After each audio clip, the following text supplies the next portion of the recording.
Netflix Mindhunter is loosely based on the non-fiction book Mindhunter by John Douglas, a former FBI agent, and Mark Olshaker, a writer and filmmaker. Douglas helped to pioneer the idea of profiling serious criminals to think like a predator. He was the first to come up with a psychological profile of the Unabomber. The FBI was wary of these methods at first, but came to adopt them in time. Douglas analyzed the behaviors of, among other serial killers, Jeffrey Dahmer and Ted Bundy. If David Fincher's Mindhunter feels a bit like Silence of the Lambs, that's because Douglas was the real-life inspiration for fictional FBI Special Agent Jack Crawford Scott Glenn in that film, the protagonist in Thomas Harris' Hannibal Lecter novels. In Fincher's Mindhunter, Holden Ford, the character based on Douglas, is played by Jonathan Groff. He and his partner, Bill Tench Holt McCallany, interview and discuss multiple murderers, including the people listed below. Serial killers who appear in Mindhunter. Edmund Kemper, referred to by the media as the co-ed killer, is played by Cameron Britton in Mindhunter. The Santa Cruz Sentinel. Keep up with this story and more by subscribing. No Edmund Kemper, aka the co-ed killer Mindhunter Ed Kemper. Cameron Britton is Ford and Tench's first interview. The agents center their investigation around his feelings of humiliation regarding his mother, a tense relationship that becomes a common trait of serial killers. Ford is taken in by Kemper's genial way of describing his murders, a mistake that creates a truly terrifying moment in the season finale. Real-life Kemper was a California native who murdered his grandparents before kidnapping and murdering 5 college students, 1 high school student, his mother and his mother's best friend. He decapitated them after their deaths and engaged in irrumatio, or forced oral penetration, with their severed heads.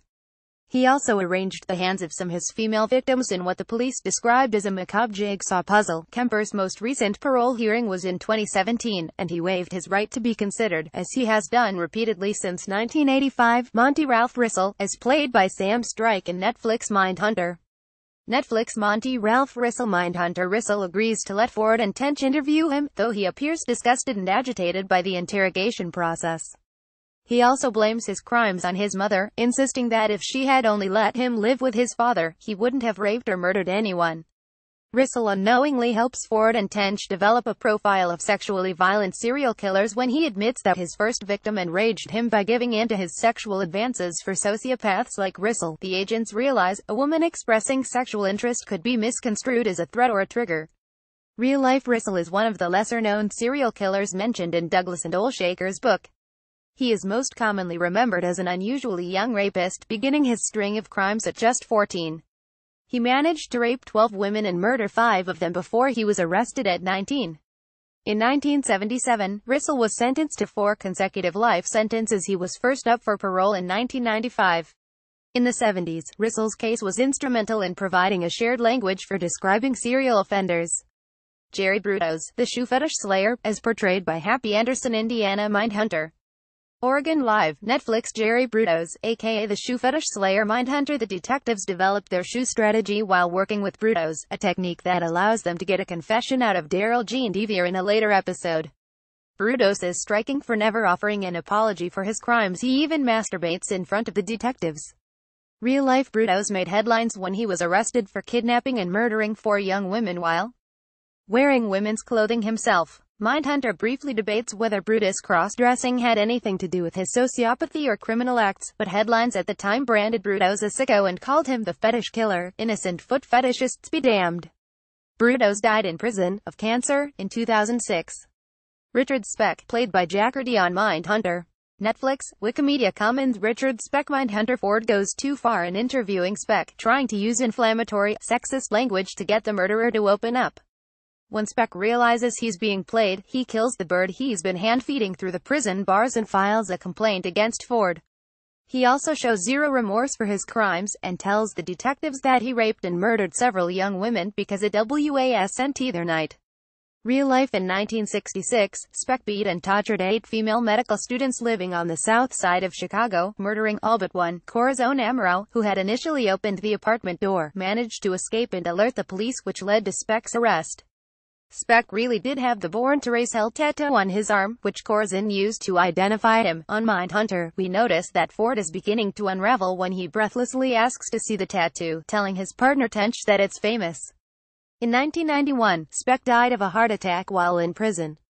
Darrell Jean Devier, put to death by the state of Georgia in his 1979 mugshot and is portrayed by Adam Zastro on Mindhunter. Georgia State Corrections, IMDb. Darrell Jean Devier. Mindhunter. Devier plays guinea pig to Ford and Tench's new interrogation tactics, developed while working with Brutos in prison. Ford again uses sexual language to describe Devier's victim, trying to get him to confess to killing a 12-year-old, which he eventually does. Real-life Devier wasn't a serial killer, and was arrested in 1979 for kidnapping, raping and bludgeoning a 12-year-old girl to death with a large rock. When Devier was arrested, Georgia wasn't using the death penalty, but in 1983, the state voted to start up the practice again. Devier was executed by electrocution in 1995. Dennis Rader, aka BTK, or the Bind Torture Kill Murderer, played by Sonny Valicenti on Mindhunter. Netflix. Dennis Rader, aka BTK. Mindhunter. We meet Rader before he's begun the strange murders that would eventually make him one of the most infamous American serial killers in history. He appears, and is not named outright, in the cold open of every episode, learning how to tie knots, expressing deep rage alone in his apartment, and burning drawings of women who have been tied up. At the end of Mindhunter Season 1, Ford and Tench have not yet heard of BTK. Real-life Rader was an Air Force veteran, a Cub Scout troop leader, and had his bachelor's degree in administration of justice, all before he began killing. Rader killed 8 women and 2 men in Kansas, tying them up with plastic bags, rope, belts and nylon stockings. He was arrested after the real-life detectives Douglas developed his theories in criminal psychology. Rader wrote poems to his victims and dressed up in women's clothing to take self-timer photographs of himself posing as them. He is serving 10 consecutive life sentences in Kansas. Serial killers mentioned but not pictured in Mindhunter. Charles Manson. During an early trial, the Los Angeles Times. Charles Manson, perhaps the most infamous murderer and former cult leader in American history, Manson was charged with first-degree murder and coerced his followers, the Manson family, into killing dozens. In Mindhunter, Manson has already been arrested and is mentioned by the detectives in early episodes. David Berkowitz, aka the Son of Sam, photographed by the New York Times in 1977. The New York Times. Barton Silverman. David Berkowitz, aka the Son of Sam. Like Manson, Berkowitz has already been arrested in Mindhunter. Tench and some other detectives make offhand comments about the fact that Berkowitz blamed his murders on his neighbor's dog, which he believed was possessed by a demon.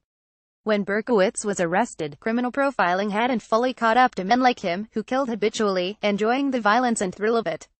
Berkowitz's crimes, murdering 6 people at gunpoint and wounding 7 others in New York City, earned him infamy. His name appeared on national newspapers for months. In fact, American culture was so irreparably changed by the Son of Sam that New York State passed what's now known as the Son of Sam Law, decreeing that no criminal should be able to profit off the fame he receives from his crimes. In 1987, Berkowitz told the media he had converted to evangelical Christianity. He was up for parole in 2016, and was told he would likely never get out. Vaughn Greenwood, aka the Skid Row slasher. Greenwood is only mentioned in passing on Mindhunter, when Ford and Tench are discussing their upcoming travel plans, to interview convicted serial killers across the nation. Greenwood was convicted in the mid-1970s for slashing the throats of 9 homeless people as they slept in alleyways, though he was ultimately suspected of killing 13.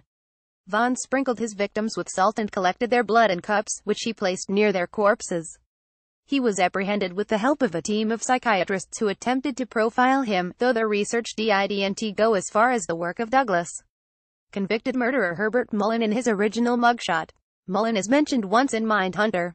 True TV crime library. Herbert Mullenford mentions Mullen during a scene in Mindhunter Episode 2, when he's trying to entice Tench to meet various killers with him for interviews.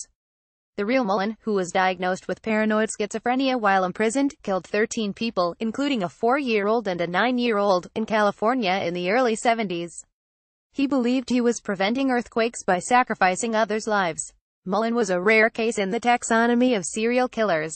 He was beloved by his peers and voted most likely to succeed in high school until schizophrenia and related hallucinations overtook him in his senior year of high school. Posty Lasky Jr., assumed to be the Cincinnati Strangler, in an early mugshot.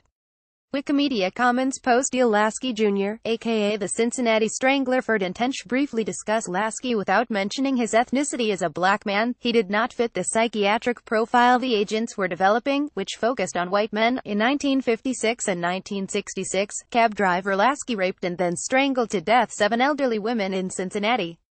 He died in prison in 2007. Gerard John Schaefer, a serial killer mentioned briefly in Mindhunter.